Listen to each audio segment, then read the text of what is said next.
चलिए आगे चलते हैं। अब कुछ एग्जाम्पल हैं जो पोटेंशियल एनर्जी यही चीज़ों पर डिपेंड हैं, and at the last of the chapter I will discuss about the Kepler's law. Okay, तो पहले वो एग्जाम्पल देख लिए जाए, जो भी हैं उन्हें सॉल्व करें, उन्हें समझें, और उनके साथ में कोई और नया एग्जाम्पल बन सकता है, कुछ पूछा जा सकता है तो उसको भी डिस्कस करते हैं। ऐसा होता नहीं कि एग्जाम्पल तो दिया लेकिन उसके बेसिस पे क्वेश्चन भी तो हो जाता है ना कई बार। फिर वो न्यूमेरिकल सेक्शन में और भी लूंगा मैं, न्यूमेरिकल सेक्शन जब मिलेगा। अभी तो एनसीईआरटी पैटर्न को एक बार देख लिया जाए, क्वेश्चन बना लिया जाए, ताकि बेसिक हमारा क्लियर हो। उसके बाद न्यूमेरिकल में फिर हम वेरियस टाइप ऑफ न्यूमेरिकल करेंगे अलग अलग तरीकों से। फिर कोई बुक आप प्रेफर करेंगे या कुछ करेंगे तो उसमें से आपके क्वेश्चन बनेंगे फिर, है ना। चैप्टर एक बार फिनिश कर दिया जाए तो फिर क्वेश्चन बन जाएंगे आपके, जहां से चाहे आप बना लीजिएगा, जेई नीट वगैरह जो भी है, कोई प्रॉब्लम नहीं है। सभी लेवल पर क्वेश्चन मैं डिस्कस करूंगा आपके साथ, जितने भी लेवल हैं सब पे करूंगा मैं आपके साथ। 11 का लेवल है वो भी बेसिक लेवल है, उस पर भी होगा, वो भी आप क्लियर करें। और नीट या जेई मेन एडवांस सब डिस्कस करूंगा मैं आपके साथ। जब क्वेश्चन पे जाएंगे, न्यूमेरिकल सेशन पे जाएंगे, तब मैं सारे हर तरह का क्वेश्चन आपके साथ डिस्कस करूंगा। तो यहाँ पे हमारे पास देखिए क्या कहा है, 7.3 find the potential energy of a system of 4 particle. तो ये 7.3 एग्जाम्पल है। 7.3 7.3 होता है, ये पॉइंट नहीं होता है, 7.3 तो ये क्या कह रहा है कि 4 पार्टिकल सिस्टम है हमारे पास, और ये एक स्क्वायर के कॉर्नर पर रखे हैं जिसकी लेंथ है L। तो इसकी टोटल पोटेंशियल एनर्जी कितनी होगी? बस ये तो डायग्राम बना देते हैं ऐसे और फाइनल करते हैं इसको ऐसे। तो यहाँ पर इसमें हर मास जो है वो m है, और ये सभी मास m हुए, और जो एक लेंथ इसने प्रोवाइड करवाई है इसकी, वो हो गई इसकी L। ये इसने लेंथ दे रखी है इसकी, ठीक है। तो एक तो इसे पूछा है total potential energy of the system, तो इसे पोटेंशियल एनर्जी कह देगा, पोटेंशियल एनर्जी ऑफ सिस्टम, ठीक है। एक तो ये सवाल पूछा इसने, और दूसरा जो है also obtain the potential at the centre of the square. तो कह रहा है इसके सेंटर पे जो पोटेंशियल है वो भी ऑब्टेन करना होता है आपको। तो सेंटर जो है यहाँ पर है, ये रहा इसका सेंटर, इस सेंटर को आप G मान लें। तो ये पहला क्वेश्चन पूछा है। सेकंड क्वेश्चन पूछा gravitational potential, gravitational potential at centre, ये भी पूछा इसने, ठीक है। तो पहले क्वेश्चन में क्या करते हैं कि हम ये देखते हैं कि कुल कितनी, अब देखिए A B C D ऐसे मिला लिया जाए तो कितनी पोटेंशियल एनर्जी हमारे पास बनेगी। तो पोटेंशियल एनर्जी बनाने का फंडा क्या होता है, अब देखिए कितने मास है यहाँ पर हमारे पास कितने, 1 2 3 4। तो हम क्या करते हैं, 4 में से 1 कम करते हैं, number of mass particle, number of particle कितने हैं, n कर देता हूं, तो ये 4 हैं।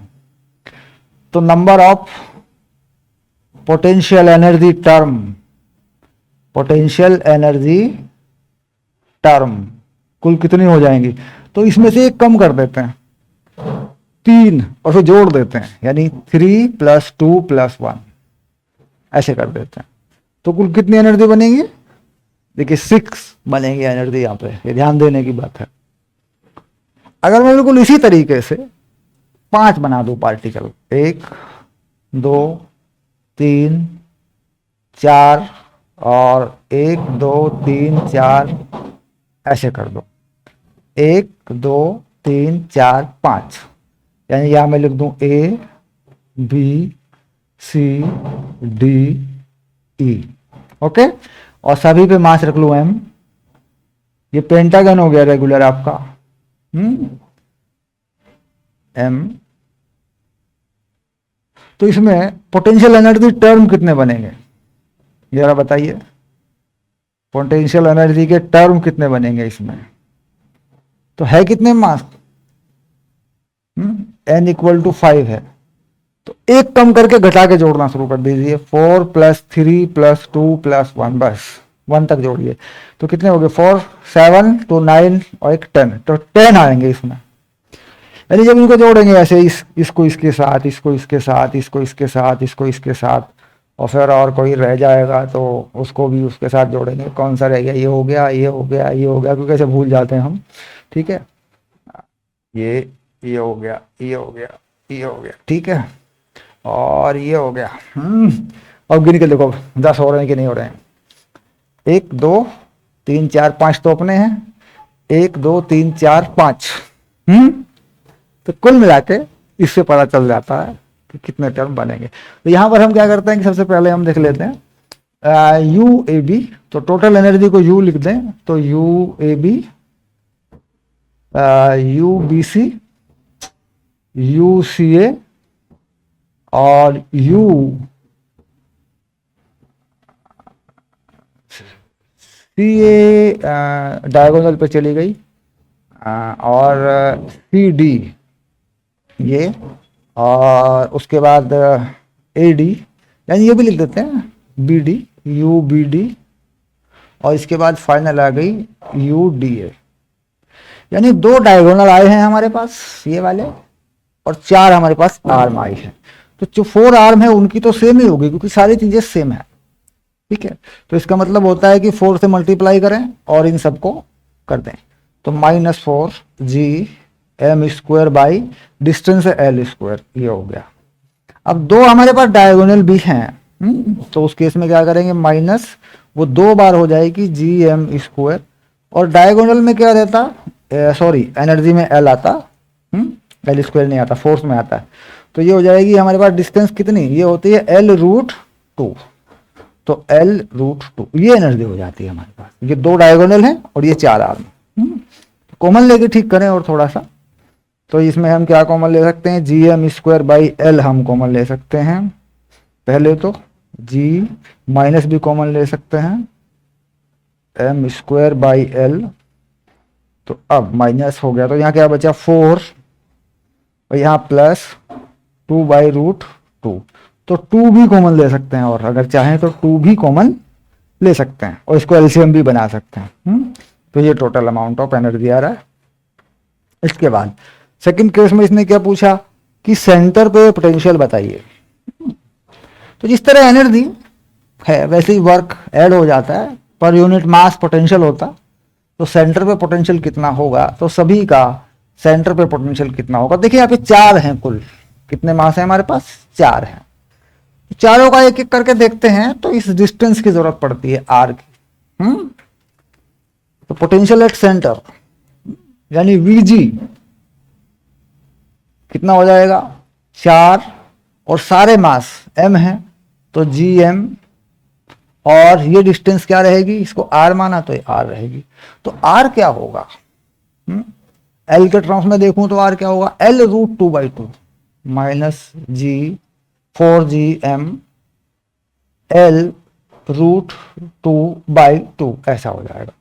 तो यहां पे क्या हो जाता है कि माइनस हो, ये 2 ऊपर कर लेते हैं, 8GM/L√2, तो √2 से ऊपर नीचे मल्टीप्लाई भी कर देते हैं, रेशनलाइज कर देते हैं ना, ऐसे कर लेते हैं, तो ये कितना हो जाएगा फिर 4√2 हो जाएगा ऊपर, 4√2 GM/L, एल के टर्म्स में आंसर आ जाएगा आपका। और ये होता है किसमें, जूल पर केजी, किसमें होता है, जूल पर केजी में होता है ये, ठीक है। ये पोटेंशियल भी मिल जाएगा आपको, एक एक पॉइंट पे जाएंगे तो पोटेंशियल भी मिल जाएगा, क्योंकि इन्फिनिट पे क्या है, पोटेंशियल 0 होता।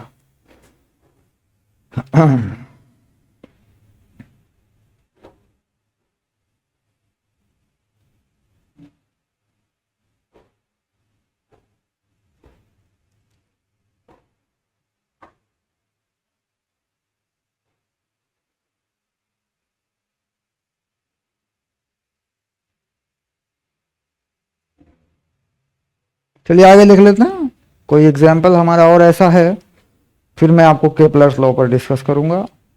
ये ग्रेविटी यानी जी की वैल्यू चेंज होने पर क्वेश्चन, ये एग्जांपल मैंने करा दिया आपको, हो चुके हैं। जो क्वेश्चन चाहे आप लगा सकते हैं, कोई इश्यू नहीं है। ग्रेविटी का एक्सेलरेशन कर दिया मैंने आपको, ठीक है। That is final. अब बचा है हमारे पास केपलर्स लॉ। ओके, तो केपलर्स लॉ को देख लेते हैं कि केपलर्स लॉ क्या है। एक ट्रायंगल सेंटर 2m रखा था, ये भी हो चुका है आपका। ओके, फाइनल हो गया। तो अब बात कर लें केपलर्स लॉ के बारे में। केपलर्स लॉ क्या है? तो केपलर्स लॉ आया था 1300 के आसपास। जो केपलर्स लॉ आया था, केपलर ने बताया था 1300 के आसपास कि भाई ऑर्बिट जो है, केपलर्स लॉ बनाया गया, ये 1300 के आसपास आया था। जबकि न्यूटन आते हैं 1500 के लास्ट में। न्यूटन जो आते हैं 1500 के लास्ट में आते हैं। तो न्यूटन जो आते हैं वो 1600 के आसपास आते हैं, ऐसे आते हैं। तो इन्होंने क्या कहा था कि मैथमेटिकल एक्सप्रेशन जो है इन्होंने नहीं दिया था। केपलर ने मैथमेटिकल एक्सप्रेशन नहीं दिया था, बाद में इसको मैथमेटिकल एक्सप्रेशन बना दिया गया था, फिर मॉडिफाइड कर दिया गया था कि जो फॉलो करता है क्लासिकल मैकेनिक्स को फॉलो करता है, न्यूटन्स लॉ को फॉलो करता है, ठीक है। तो इन्होंने क्या कहा था कि जो प्लैनेट है, first law, law of orbit, यानी पहला लॉ जो इन्होंने दिया था वो क्या दिया था? Law of orbit, first law. First law क्या रहा इनका? ये रहा लॉ ऑफ ऑर्बिट, ठीक। तो इसमें क्या होता है कि कोई भी प्लैनेट सन के राउंड अगर घूमता है तो उसका ऑर्बिट एलिप्टिकल होता है, ठीक। तो planet revolve around sun along elliptical orbit, and the sun remains stationary at one focus of orbit। ये इनका पहला स्टेटमेंट था। एक फोकस पे सन को जो है रखा जाए। तो इलिप्टिकल ऑर्बिट क्या होता है? अंडे की शेप का, एग्स की शेप का जो ऑर्बिट होता है उसे क्या देते हैं? Elliptical orbit. यानी ये इस तरह की जो चीज होती है, ऐसे, और ये ऐसे कुछ कर लें यहां ऐसे, तो इसे बना लीजिए, इसे बना लेते हैं। तो ये कुछ इस तरह का होता है,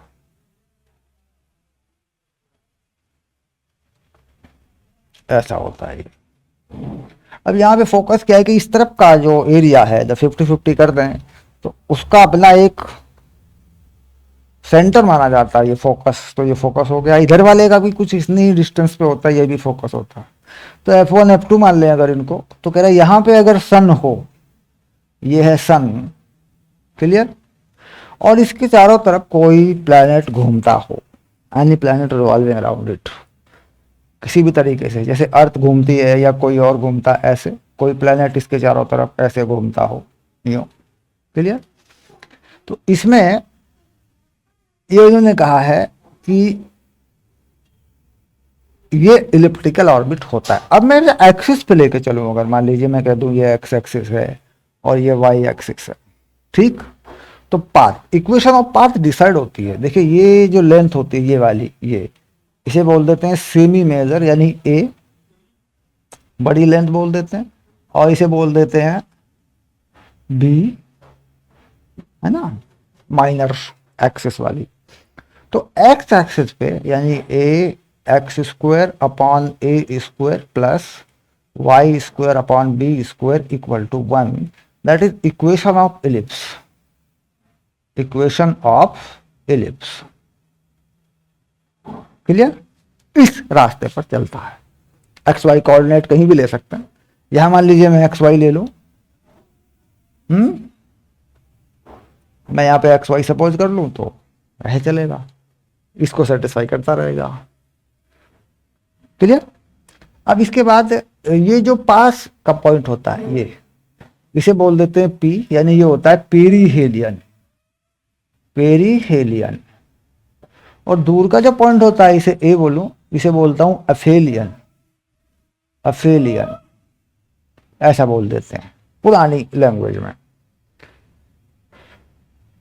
तो ये तो फर्स्ट है स्टेटमेंट, ये पहला है, ठीक है। इक्वेशन तो बाद में आया, एलिप्स का इक्वेशन ये होता है तो बाद की बात है, बाद में आया। स्टेटमेंट यही है, ऐसे आता। अब इसी के साथ और चीजें जुड़ी होती हैं। अभी मैंने कहा सेकंड वाला क्या है आपका, सेकंड का जो आपका लॉ है वो क्या है, सेकंड स्टेटमेंट क्या है आपकी, ठीक। तो इनका एरियल वेलोसिटी ऑफ प्लैनेट, है नहीं, ये क्या है, लॉ ऑफ एरिया है, law of area, law of area. तो इन्होंने कहा areal velocity of any planet around sun remains constant, ऐसा बोल देते हैं। Areal velocity of any planet revolving around sun remains constant, यानी एरिया का बदलना, एरियल वेलोसिटी एरिया का बदलना, यानी एक इक्वल टाइम में इक्वल एरिया स्वैप्ट करे, इक्वल टाइम में इक्वल एरिया स्वैप्ट करे। अब देखिए इसको कैसे समझते हैं, यहां पर ऐसे ये कुछ टाइम लिया, थोड़ा सा टाइम मैंने यहाँ ले लिया डेल्टा टी, तो ये वाला एरिया स्वैप्ट करेगा। अब मैं इतना ये टाइम अगर यहाँ ले लूँ, यहाँ ले लूँ, यहाँ ले लूँ, सेम टाइम, यही डेल्टा टी मैंने यहाँ भी लिया, तो यहाँ पे ये इतना एरिया मान लीजिए स्वैप्ट करेगा। यानी जब पास आता है तो तेज चलेगा तभी तो हो पाएगा एरिया इक्वल। भाई यार दूर है मान लो ये एरिया बना, अब यहाँ आया तो फिर ज्यादा नहीं हो जाएगा वो, तो इक्वल मतलब कि यहां तेज चलेगा तब कवर कर पाएगा उसको। तो एरियल वेलोसिटी में क्या करते हैं कि इसको मान लीजिए यार मान लेते हैं वेक्टर, रेडियस वेक्टर है ये, और यहाँ पे ये कोई वेलोसिटी देता है, यहाँ पर क्या वेलोसिटी देता है, v देता है, ठीक है। तो ये छोटा सा डिस्प्लेसमेंट जो बनता है ये क्या बन जाता है, v डेल्टा टी, ऐसे, क्लियर। तो एरिया जो होता है प्लेन के परपेंडिकुलर होता है, एरिया का होता है प्लेन के परपेंडिकुलर, यानी आप बोर्ड को जिस तरफ देख रहे हैं ये एरिया वेक्टर है, इस तरफ से दिखता है ऐसे। एरिया वेक्टर ऐसे नहीं होता, इधर से थोड़ी ना एरिया दिखता है, तो सर्कल का एरिया किधर होता है, जिधर से दिखता है, सर्कल के प्लेन के परपेंडिकुलर होता है एरिया। तो इसमें क्या होता है कि ये जब एरिया वेक्टर निकालते हैं यहाँ से छोटा सा जो है लेते हैं हम एंगल, ये वाला एंगल कुछ छोटा सा एंगल ले लेते हैं यहाँ पे ds टाइम पे, ये एंगल कोई ले लेते हैं हम d थीटा, ऐसे है ना, ये छोटा सा, तो d थीटा में ही ये वेक्टर हो पाएगा, ध्यान रखना। अगर थीटा बड़ा कर देंगे तो वेक्टर नहीं हो पाएगा। तो एरियल वेलोसिटी, तो एरिया कैसे निकलेगा जरा देखें, तो ये 1/2r v डेल्टा टी। तो एरिया अगर थोड़ा सा देखें, डेल्टा ए देखें वेक्टर में, तो क्या बनेगा, एरिया, इसका एरिया बन जाता है v, ऐसे v से एंगल r की तरफ घुमा दो तो तुम्हारी तरफ बन जाएगा, कोई दिक्कत नहीं है। r से घुमा दो तो अंदर की तरफ बन जाएगा, कोई दिक्कत नहीं है। बट चूंकि ऐसे घूम रहा है एंगुलर मोमेंटम पे आ जाता है ये चीज, तो क्या करना है, v से r की तरफ। अब देखो कैसे, ये मान लीजिए r जा रहा है इस तरफ को, ओके, और ये जा रही है v, ऐसे, क्लियर।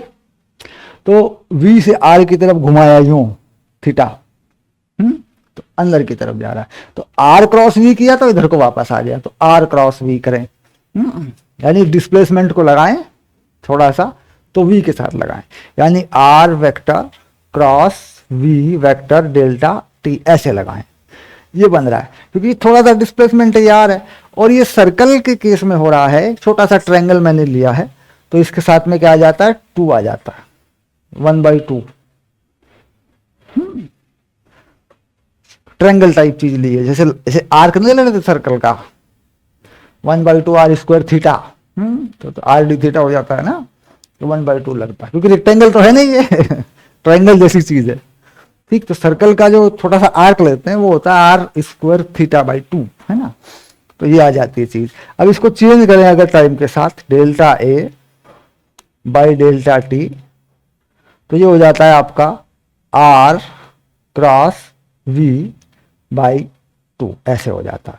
अब इसको अगर मास से मल्टीप्लाई कर दें दोनों तरफ, एम एम ऐसे, तो ये जो चीज ऊपर बन रही है आप देख रहे हैं, ये वाली चीज ये बन रही है, ये क्या बना, ये बन रहा है angular momentum M R cross V, और नीचे ये पहुंच जाएगा 2। तो एरियल वेलोसिटी कितनी आ रही है, यहां लिख लेता हूं फॉर्मूला, फाइनल कर देता हूं ऐसे, ओके, यहां लिख देता हूं मैं इसको। तो ये आ रही है एरियल वेलोसिटी, यानी इसको ऐसे लिखा जा सकता है D A by D T, differential form में लिख दिया जाए अगर, या ऐसे ही लिख दिया जाए डेल्टा बाई डी टी, तो कितना होता है एम आर क्रॉस वी, क्या होता है एंगुलर मोमेंटम, ये पढ़ चुके हैं आप पिछले चैप्टर में, अपॉन 2m, ये होता है क्लियर, ये चीज होती है।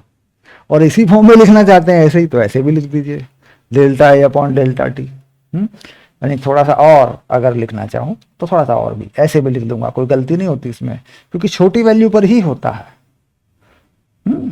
बाई डेल्टा टी, तो ये हो जाएगा एल अपॉन 2m, ऐसे लिखा जा सकता है ऐसे। तो यहां एक बात आ गई कि जो एंगुलर मोमेंटम है वो कंजर्व है। देखिए तो एंगुलर मोमेंटम तो ये देखिए ये आएगा D A by D T, हम लगाते ही मास अगर कांस्टेंट है, घूमने वाले का मास अगर कांस्टेंट है, तो एंगुलर मोमेंटम में तो कोई यहाँ दिक्कत ही नहीं है, कंजर्व हो गया। तो दूसरा स्टेटमेंट क्या आता है कि angular momentum of a planet revolving around sun remains conserved, इसी से बनता है वो, क्लियर, इसी से वो स्टेटमेंट बन जाती है, क्लियर। चलिए यहां लिखेंगे उसको, यहां लिखेंगे, देखिए उसको,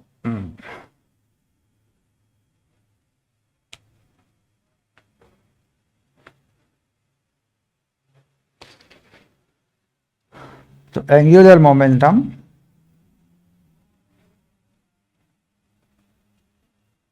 of a planet revolving around sun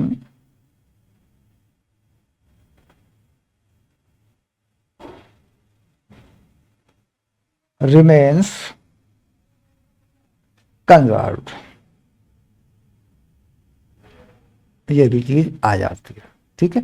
यानी एम आर क्रॉस वी ये कैसा रहता है, ये कांस्टेंट बना रहता है, कंजर्व होने का मतलब वो अमाउंट बना रहेगा आपका, ठीक है। ये क्या हो गया, ये हो गया मास ऑफ प्लैनेट जो घूम रहा है, और ये उसका रेडियस हो गया, सन से ऑर्बिट रेडियस, यानी यार कितनी दूर है, सन से कितनी दूरी पर, और ये उसकी वेलोसिटी हो गई। तो इसको इन मैग्नीट्यूड लिखा जाए, इन मैग्नीट्यूड, तो कैसा हो जाएगा, ये हो जाएगा M R V sine theta equal to constant, ठीक। यानी आर और वी के बीच में जो एंगल है, अब देखिए यहां आर और वी के बीच में एंगल है, यहां पे आर और वी के बीच में एंगल है, यहां पे ले लूं मान लीजिए मैं आर कोई, और यहां पे कोई वी ले लूं, ऐसे, देखिए आर और वी के बीच में एंगल है, यहां पर आर और वी के बीच में एंगल कितना है, यहां पे 90 है, और यहां पर भी कितना है, यहां पर भी एंगल 90 है। इसके अलावा हर जगह एंगल है, ठीक। तो फिर कंप्लीट क्या बना, अगर ये कांस्टेंट वैल्यू है तो कंप्लीट क्या बना, कंप्लीट बना m r one v one sine theta one, m क्योंकि मास तो वही है, v two r two, v two sine theta two, तो एम हटा दिया जाता, तो क्या बन जाता, r one v one sine theta one और r two v two sine theta two, ये बनता है। देखिए गलती ना करें, क्योंकि यहां पर और यहां पर एंगल 90 होता है, तो इसलिए ये 90 ये 90, तो यहां की अगर मैं बात करूं इस पॉइंट की, इस पॉइंट की, तो यहाँ की वेलोसिटी को क्या मान लूं, यहाँ मान लूं va, और ये डिस्टेंस पूरा का पूरा क्या है, ये वाला डिस्टेंस जो है सन से पूरा का पूरा डिस्टेंस कितना है, तो इस डिस्टेंस को कुछ मान लूं मैं आर ए, ओके, और इसे मान लूं मैं आर पी, ओके। तो यहाँ वेलोसिटी क्या है, वीपी है। तो यहाँ पे तो चूंकि एंगल 90 है ना, तो यहाँ की क्या कंडीशन हो जाती है, वीपी आर पी, और वहां वी ए आर ए, क्योंकि वहां पे क्या वेलोसिटी और रेडियस के वेक्टर दोनों परपेंडिकुलर है। तो ये पेरीहेलियन और एफेलियन के लिए इक्वेशन है, पेरीहेलियन और एफेलियन के लिए इक्वेशन है, पूरे इलिप्स के लिए नहीं। इसके अलावा कहीं भी होगा, यहां भी होगा, यहां भी होगा, यहां भी होगा, तो एंगल जो है यूज होता है। तो एंगल पे न्यूमेरिकल बन गया मान लो, तो कंफ्यूजन खड़ा हो जाता, मतलब पहले एंगल 60 था, अब 30 हो गया, यहाँ इतनी है यार, यहाँ इतना भी है, दूसरा भी बताइए। तो वो चीज उसको ध्यान में रख के चलना है आपको, ठीक है। तो अब इसके बाद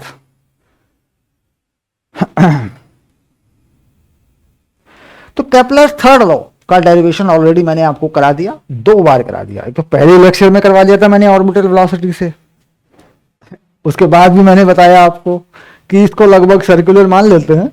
और थर्ड लॉ में क्या कहता है ये, कि टाइम पीरियड का स्क्वायर आर क्यूब के प्रोपोर्शनल होता है जब कोई सन के अराउंड घूम रहा होता है। A planet revolving around sun, the square of time period is proportional to the cube of orbit radius. ये मैंने करा दिया आपको, डेराइव करा दिया 2 बार, ठीक है। ऑर्बिटल स्पीड से ड्राइव होता है, ये मैंने करा दिया आपको, ठीक। चलिए अब देखते हैं कि जो एनसीईआरटी एक्सरसाइज है इससे आगे की क्लास में वो पूरी कर लेते हैं अपनी, ठीक है।